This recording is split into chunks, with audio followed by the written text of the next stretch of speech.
Hello and welcome to the Curiosity and Consciousness podcast. The intention of this podcast is to help you to open your mind, get curious about yourself and raise your consciousness levels. Through these conversations, we hope that you will go on an inward journey to discover the truth of who you are and become the conscious creator of your life. I am your host, Karen Maloney, and I work as an inside-out coach, mentor and guide, helping women to revolutionize their internal chatter and create a life they love. Listen to the podcast on Apple, Spotify, or whatever platform you choose. And be sure to like, subscribe, review, and share the podcast. Check out my website as well, soulpowerlight.com, for more info. Hello everybody. How are you all doing? Welcome back. Thanks for joining me again this week. It is me, Karen Maloney, and yes, just a thank you again as always for tuning in. And I don't know if you have noticed, but on my podcast as well, I've started sharing the audio from the weekly Instagram videos that I record. So they're there as well, and they may not sound as good as these recorded interviews, but I just thought they were valid sharing. They're short snippets, easy to listen to, so I hope you enjoy them. Before I introduce today's guest as well, I just want to remind you to join my mailing list if you're interested, and you can find the link if you go to my Instagram is the easiest, soulpowerlight.com. Click the link in my bio and it's top of the list to join the mailing list. So then let me introduce you to today's guest. And today joining me, I have Gianna Sullivan. And Gianna is a happiness expert with more than 27 years of experience running programs that help underserved populations, including Mission of Mercy. After years of helping, she became curious about why charitable giving was not increasing the happiness level of those she served. So she set out to find why. Now, Gianna spends her time sharing the mathematical formula of happiness and why it's within our power to achieve 90% happiness. So that's really what our conversation centers on today. It is around happiness and how Gianna, through her work, helps people to be more happy and to realize that it's not something that's conditioned on things outside of us, but it is an internal state that we can cultivate. She also shared a little bit about her background and how she was at the peak of her career, as she said, and VP of a healthcare organization when she had a divine encounter and everything changed for her then. And she worked for years in non-profit organizations before retraining and becoming a happiness expert and coach. So yeah, lots in this conversation about learning to trust, how failing is not a bad thing, how happiness is not just a transitional phase or a fleeting moment, and also the role our thoughts play when it comes to happiness and general well-being overall. So lots here for you to enjoy, and as well, Gianna of course shares some tips on how you can break maybe negative thought patterns, and also what can help you to connect your own self and know what is truly right for you and your soul calling. So enjoy, and if you want to find out more about Gianna's work, you can visit her website fasttracktohappiness.com. But as always, I will have everything linked in the show notes if you go to my website, soulpowerlight.com, and click the podcast section and onto this episode. Enjoy. Welcome everybody, and thanks for joining for another episode. Thanks for tuning in and joining as always. And today I have another wonderful guest for you. And joining me today is Gianna Sullivan. So you're very welcome, first of all, Gianna. Thank you so much for having me. Appreciate you. Thank you for joining, and I know you have a really interesting background, and I love the work that you're doing now with helping people, particularly in relation to happiness and a mathematical formula and helping people to connect to that. But that wasn't always your your forte, for want of a better word. You spent a lot of time helping underserved populations. So maybe if you'd like to just set the scene for us and share some of your background. Sure, thanks.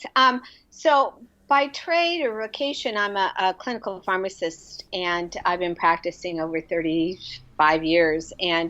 But years ago, when I was at the height of my career, I would say, I was vice president of a very big healthcare organization, um, and I was thought I was a yuppie growing up and doing quite well, and I had a divine encounter, and all I can tell you is when something like that happens, that it's like endless time, I mean, everything is changed, and I Mm. was invited to leave my medical career as I knew it, and to help God restore dignity, healing through love. And didn't tell me the mechanism how to do that, but healthcare being my background, I started a medical mobile clinic. And Mm. so I left everything for that, and I started. And it took a few years to get off the ground, but I started seeing patients. We had 6 volunteers, and we grew to over 6,000 volunteers. It's called Mission of Mercy, and it is now a national nonprofit. I put together the entire pharmacy program, and we provided free healthcare, medical care, dental services, free prescriptions, free surgeries, free ancillary lab services. Everything was free, free, free. Mm. And I never was financially compensated. It was all I worked on the side to help, pay my bills and things like that. Mm.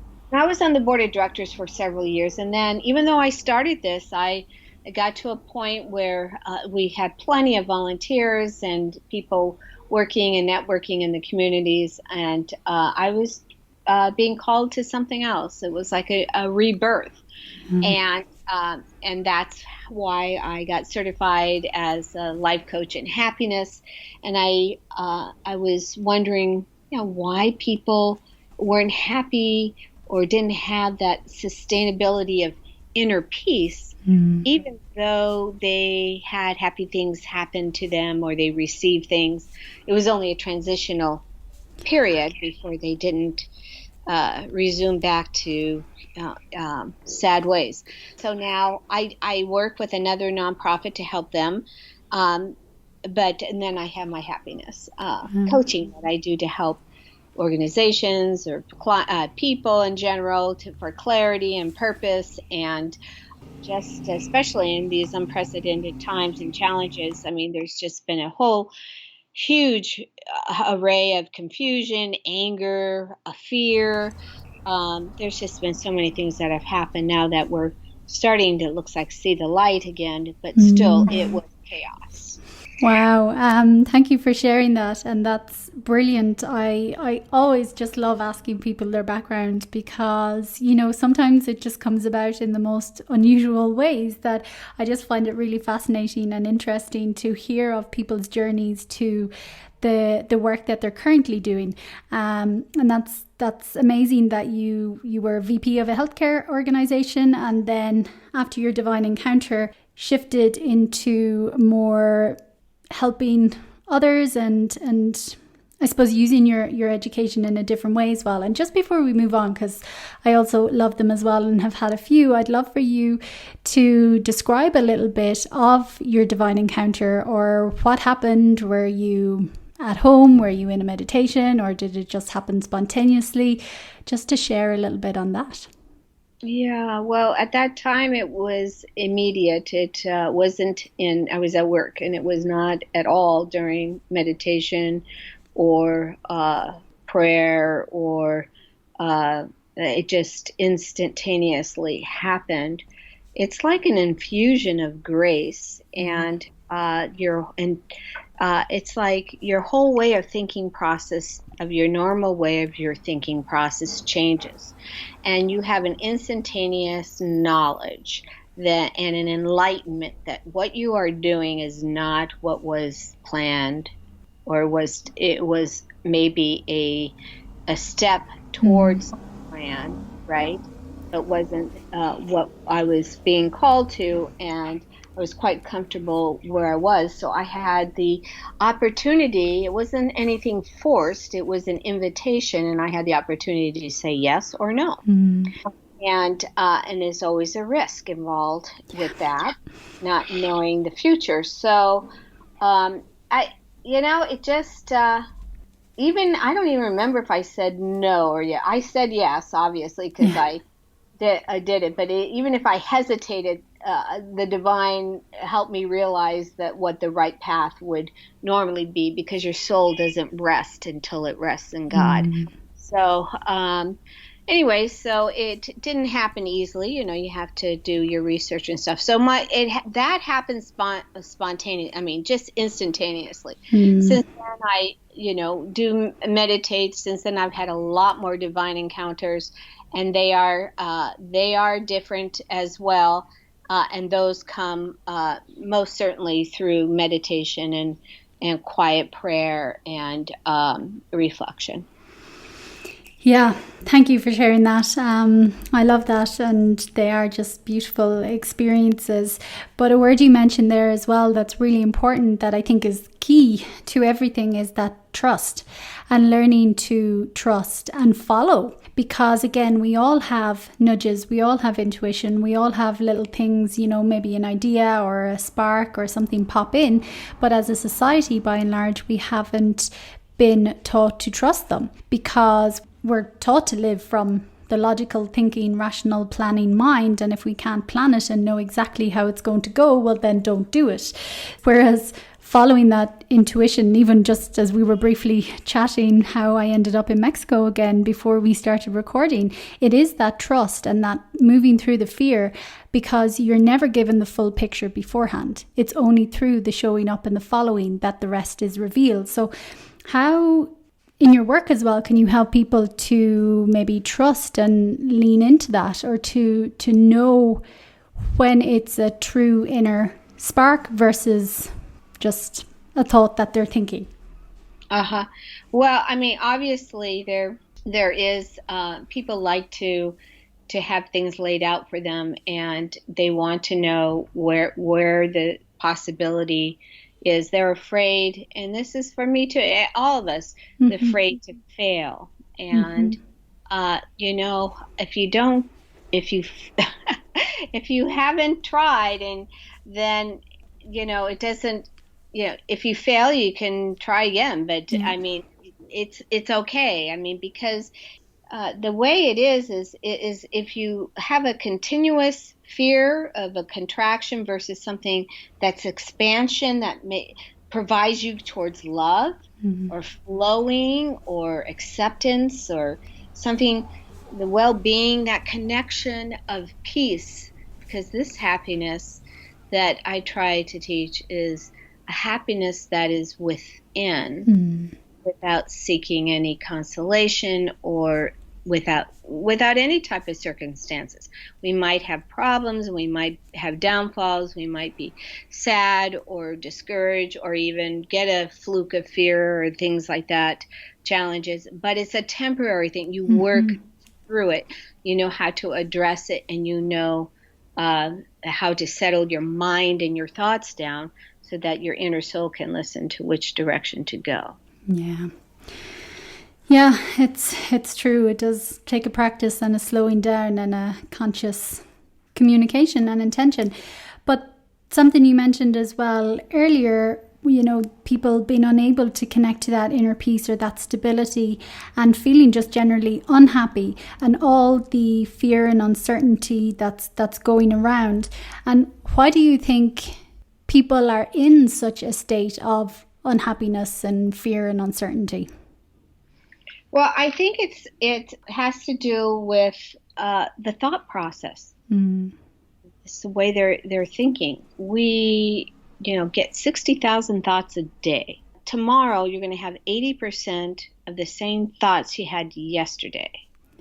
So if your thought process is continuously the same, then you're being robbed of happiness Mm. unless your thought processes are different.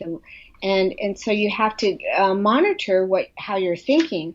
You have to cross-check yourself.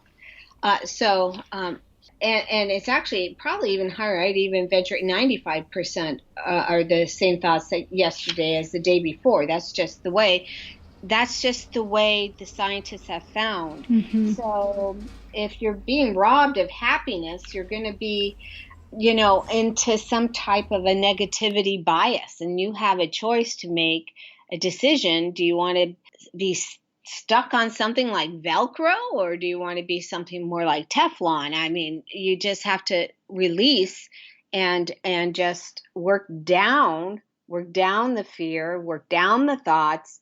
And there's process they teach you with breathing techniques as one, core center, distractions and things like that. And it does take time to change, but it can happen. But I do believe that with media and the way that we are manipulated and influenced through society and through other types of circumstances, like the pandemic was definitely a media thing. And people were just so afraid. They were afraid to breathe. They were afraid to be around anyone. They were afraid, period. And you have to look at the selflessness to gain the embrace of being able to help and be present and even work through something like that pandemic to something better and greater. There's such a fear. I think it has to do with thoughts. Yeah. Well, at the end of the day, fear is the great manipulator. When we're in fear, we lose a lot of conscious connection to ourself, discernment, and we just, can be easily manipulated and follow into a pathway as well, which is not the best idea. But yeah, I agree with you. I think it does all come from our thoughts as well. Everything starts with the thought, and even the science that you were mentioning as well, like the amount of repetitive thoughts we have, like 80% day on day. But then they even say that of those 80%, 90% are negative. So of course, and that's because we do have a negative bias, like you mentioned, we are slightly wired that way, but it is also because that's just, again, stemming from the fear and how we've been programmed and how we've programmed ourselves to live in that place of the fear and uncertainty and unknowing without finding and connecting to an inner peace and stability within us, because, that's where it all comes from as well. But for a person listening who really gets that they're at the mercy of their thoughts, or maybe their thoughts are not the best and they're really struggling and they're trying to make some bit of an inroad or a slight bit of change or get some kind of awareness, is there anything you can share, or a tool or technique that can help a person in a moment to shift their thinking? And I know, like you mentioned, it is a process, it is a journey, it does take time and practice, but is there something that you can share with people to help maybe plant a seed of how they could, transcend their thoughts? Okay, so that's a lot that you have there. And so genetically, we are 50% we genetically are happy. That's like a pie chart. 50% the time you're born with happiness. That's 50. The other 40% of happiness deals with habits, what you do, how you're brought up, what you've involved. And then that's 90% right there. So if 40% is negative, and that 40% can change to positive happiness, then 90% of the time you're going to be happy. And then 10% is circumstantial. But we know that what we can do to change that, attitude is everything on the road to happiness. Okay. So we have to have an expectant attitude. Now, if you have something negative that happens and you realize that, if you're open to your thoughts and the feeling that you're having or the anger that's developing, you stop and you say, stop it, change your thought, or just break it off and take a few breaths. Then you'll start noticing you might not feel comfortable because you're always onto it. You always have to double check what you're thinking or how you're feeling. But I promise you, that's only a limited time that would happen. We know that the law of attraction means that if you put attention on positivity, it will draw positivity and good. If you put your attention on negativity, it will draw negativity and bad things. So if we speak and think negative things, we will attract negativity in our lives. If we speak positively, we attract positivity. So it's an absolute prerequisite for a happy life. But you have to work on it, and you have to double check your thoughts. And science has discovered that these negative responses that we keep doing repeatedly, it's almost like addictions, that negativity or what you're habitually doing, over time they become reinforced in your brain in that neurological order. So if you keep repeating it, you start generating these neuropathological pathways in your brain, and you repeat on, and it just becomes a behavior. But also, it's an unconscious reaction. So you may not realize that you're even doing it. And but when you start changing that, and you start thinking about what's happening, and that's what they do even through addictions, then it switches over. So it's like a 20-day period of time where you need that change of that negative response to create new neural pathways. So at first, yes, it's going to need a conscious effort. The responses need to be like that until at a cellular memory, it unconsciously becomes that natural response. And that structuring of new cellular neural pathways in your brain. So one quick reaction, like I said, is quickly to say stop, and then replace the negative thought with a positive one. And the more you do this, the more you'll start getting that feel good response. I mean, have fun, try it out. I mean, just try it out, have fun. If you put your hands together like you're in prayer, right? And then you fold them together. What thumb is on top? Is it the left or the right? My right. So people whose right thumbs are on top are known to be very intellectual. People whose left thumbs on top are known to be more sexual or more passion type. Now, and of course, if you just put both your thumbs straight out, then you're wishing to be one or the other. But now, if you put your hands together in prayer again, and then you switch your thumbs to like your left thumb on top, feels a little strange, doesn't it? Yeah. Yeah. So it's a hand kind of like fun little technique to try. It's just like if you folded your arms, is your right arm going underneath your left arm, and then try and switch it. Doesn't matter. Switch it. It feels weird. It feels uncomfortable. So that's the essence of that, and hopefully that answered some of the questions there. Yeah, absolutely. And that essentially was the question. I was just adding more to it.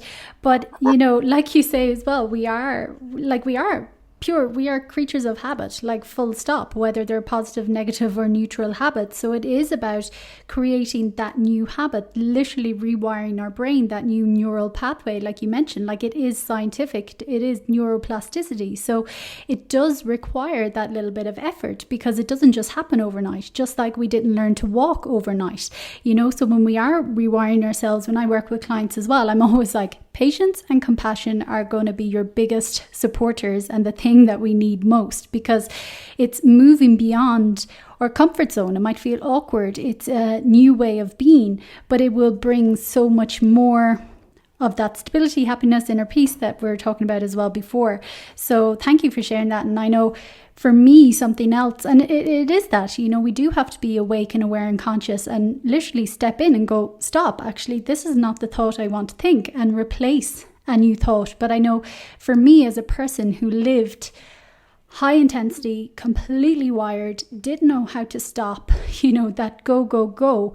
For me, the crucial step to be able to even get to that place of being aware to step in and say stop, I had to slow down. It came with absolutely slowing down. And I know I've shared on the podcast before that for me was yoga. And I absolutely hated it. My mind was like, this is insane. This is ridiculous. You could be doing 1,000,001 things. Oh my God, this is so boring. But there was something happening in my body that I got that bit of space, that bit of breathing space to go, oh God, I can have a moment. And, that was a segue for me. So just for anyone who may be like I was, it's totally and utterly possible, but it is that little work.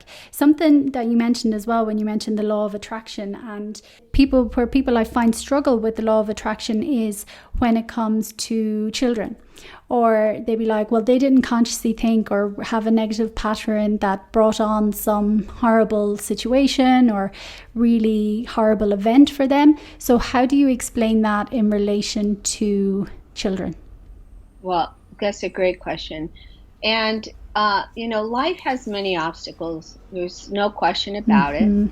And what we need to remember is that we're on a journey, and it's not the destination maybe that you're seeking or this happened to that child, but it's how you travel the road, okay? We all learn from our hardships and obstacles, but see, life is sending us a message, and we have to listen to it or it becomes a conflict. So with children, we are the guardians. We are the mirror images for them, especially when they're young. So we have to hold that up. And for whatever reason, like if it was an illness, which is terrible, and I know that, why is this happening to my child?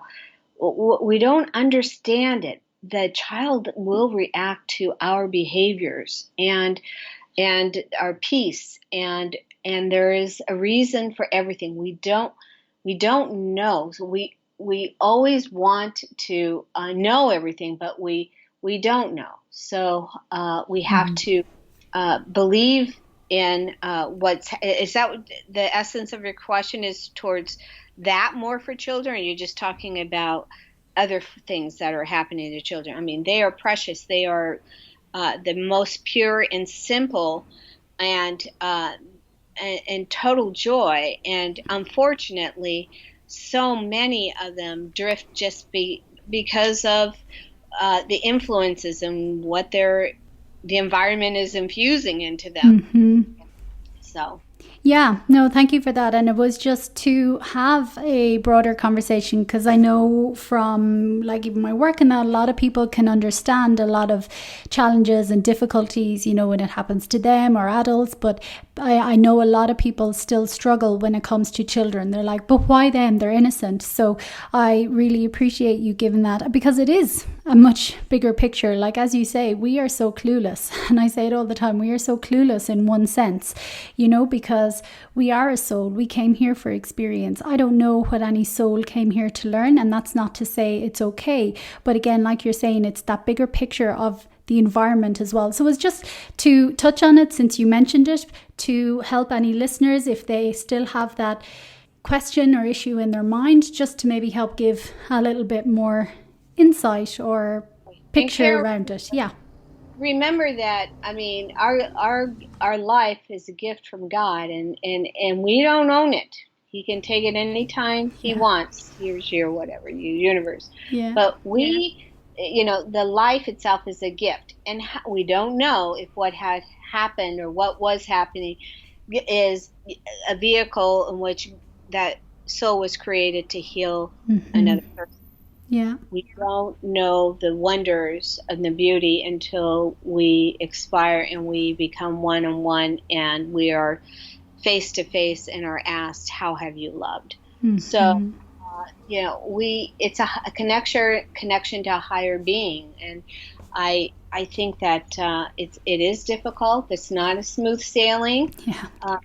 But I never said that it would, but we have the ability. We do have the ability to work with things that we have, to have a desire and to live our dreams, because we have natural talents and gifts that are given to us with a natural inclination. Yeah, for sure. And like that, I think, pain is, instead of looking at it as a horrible thing, it's about our meaning. It's our thoughts around it. It's what we create of the situation as well. Like, yes, dealing with whatever emotional aspect or whatever happens, but then it's pain is our greatest invitation as well to expand, to learn, to grow, to evolve, to, like you say, connect back to something bigger, another love, that we don't know until often we're in those situations as well. But then just going back to happiness as well, and your work as a happiness life coach now as well, and you talk about a mathematical formula for happiness. So how does that work, or what elements can you share on that? Well, part of that is that pie piece, but the most important is your prayer, your essence, your meditation, because it will change your picture. It's kind of like prayer is number one for me. Waking up in the morning, there are practices that you can do of positive acclamations to yourself. Your very first breath should be something positive, not like, oh, I got to get up today. And it's a beautiful day. Thank you for my breath. There's going to be things happening today. It's going to be great and maybe not so great, but I'm willing to create a beautiful picture. It's like an artist's palette. Okay.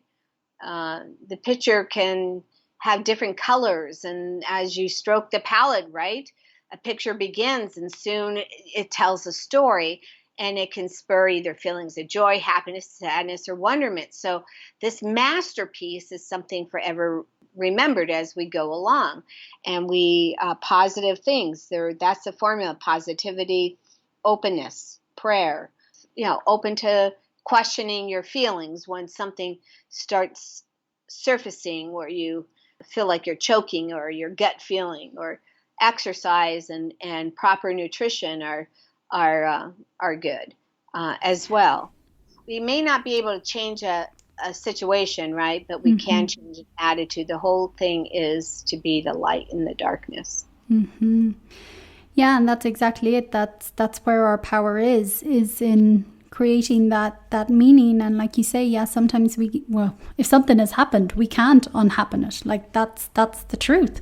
But we can forever incarcerate ourselves and, live a life of misery as a result of it. Or we can do the work, we can feel the pain, we can grow from it, we can gain the lessons, and we can reach a higher level of love and compassion and light and bring that forth. And I think that's, part of the invitation as well. And then you mentioned earlier as well about happiness from the inside out. And I think that's just crucial. And I know in my own journey as well, making that shift, because when we build on the externals and just getting X job or getting this promotion or being invited to this place or this relationship or having this house or living in this location, we quickly discover, or actually it wasn't quick to discover, but we discover eventually maybe that it's actually shaky ground. When we're building on the externals, it's not long lasting, it's not true fulfillment, and it can change in an instant. So I'd love for you to share a little bit on how, what steps people can undertake to start really building happiness from the inside out. Yeah, we're good at branding situations. And here's something. There are little exercises that you can do. You can, next time you go for a walk, you are to make believe you're in the Oscars, or and I want you to pick 5 things out in the nature when you're walking or you're doing, or someone's meeting. Pick 5 people that person just won an Oscar nomination. She's doing great at what she's doing, or that bird's singing great. Focus on some positive things. And when you're talking in a situation, you become aware of your body behavior, and if something's building up, usually it's so easy to blame someone else, and the issue stems with yourself. So maybe there's something within that you need to tend to.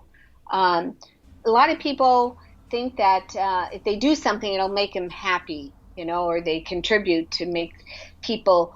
If they contribute to something, that's going to make other people happy, and so that's going to make them happy as well. Well, you just have to find your dream, desire and dream, and live it. Do what you love and love what you do, because that's where real happiness is. A lot of people have a job to work, and they found out that a lot, people want to be appreciated and valued even more above money. Those are little symptoms that arise in us that we have to be vigilant about, and try and embrace our desires in order to fulfill them with a type of love, love, really.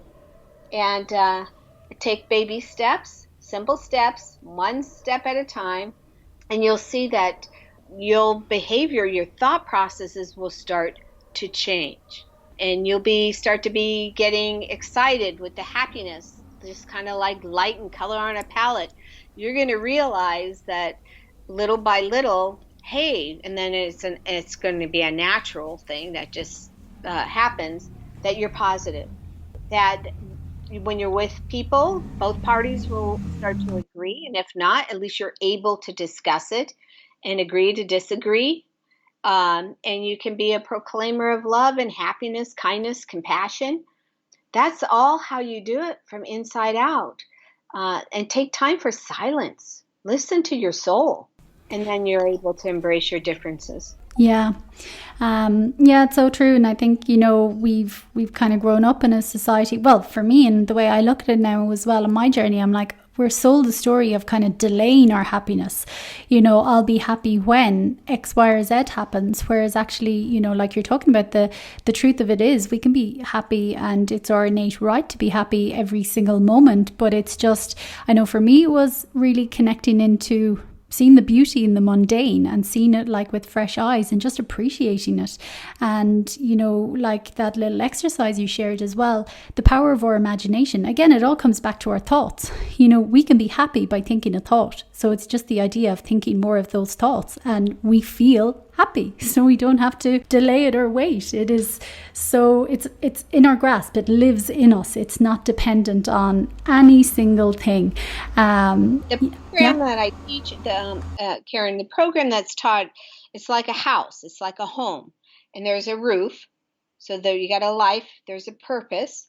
Then you got 4 pillars. You got the mind, the heart, the body, the soul. The foundation is your responsibility. You have to be held accountable for what you do. Take responsibility. And then the garden is your relationship. So there are areas that you teach. So they're like 6-7 week program that you can go through each one, and then you learn little by little the foundation, the mind. Like today we chatted about the mind. We didn't even talk about the heart and the awesomeness of the heart. Yeah. The body, of course, is exercise, and soul. We touched a little bit about that, but the foundation, the responsibility, I mean, it's crucial to be accountable for your actions. So it all stems to having positive relationships. So it is a process. Learn from it. Yeah. So it doesn't happen overnight, but it is positive. If people are interested in wanting to definitely make a difference, then that is a certain way to do it. Yeah, so true. I love that little house analogy as well. And like you say, it's the small, as I say as well, it's the small, seemingly inconsequential steps that actually add up. It's just tipping away those really seemingly simple things, like you mentioned earlier, just, starting the intention with the morning, with the breath, going, oh, I'm alive, I've got another day, just acknowledging it even, and those kind of things build up. And what you mentioned there at the end is something that has been mentioned time and time again on the podcast, and I don't think it ever will not be mentioned, because it is the truth of all of it. It is that self-responsibility piece, and that's really waking up to being that self-responsible person in every aspect of our lives. So thank you for sharing that as well. But please, if there is anything that you feel is still important just to mention before we wrap up, please do. And otherwise, please share where people can find out more about your work if they wish to connect. I just say, people, really, I urge you to listen to your soul and act on your natural inclinations, and then live and do what you are called to do with an inner joy and inner state of peace in your being. I mean, everyone has dreams. And then always have fun as you're doing this and enjoy seeking your dreams. And you can go to fasttracktohappiness.com, and I'll offer if there's a 30-minute free consultation if you'd like. And I'm most available for you. And Karen, thank you so much for having me on. It's a great privilege and honor to get to know you. And this is the beauty of connecting and realizing so many wonderful people. Absolutely. Likewise, it's an absolute pleasure to connect as well, and what a beautiful message to leave us with. And Gianna, I just thank you as well for your work and what you're doing and for sharing with us today. Thank you, Karen. I wish you much success and happiness and fun times. Yes, most importantly, fun times as well. We can always find the fun through everything. Thank you. Bye. Thank you for tuning in to this week's episode. Be sure to subscribe to the podcast so you get notified every time a new show is released. Get more information on this week's guest as well on my website www.soulpowerlight.com.